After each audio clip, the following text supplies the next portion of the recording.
La collection Afrique-Asie de Iman Aïssi à la Fashion Week de Paris.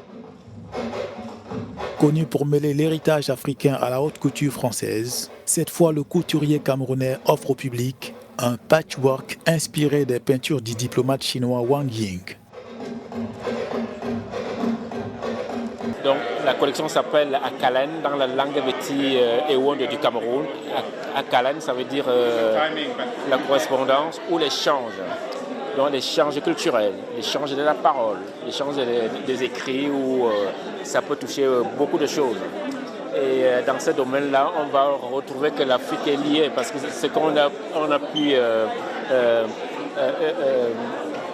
obtenir de nos anciens, c'est cet échange aussi culturel, c'est la parole, c'est de beaux souvenirs, l'histoire de l'humanité, c'est tout un tas de choses comme ça.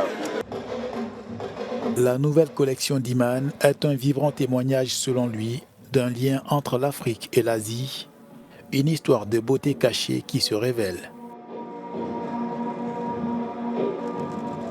Et j'ai fait une collaboration sur quelques vêtements avec un artiste chinois qui est ministre à l'UNESCO aussi, pour montrer aussi que la Chine a toujours été très proche de l'Afrique, même si on ne le dit pas tout le temps.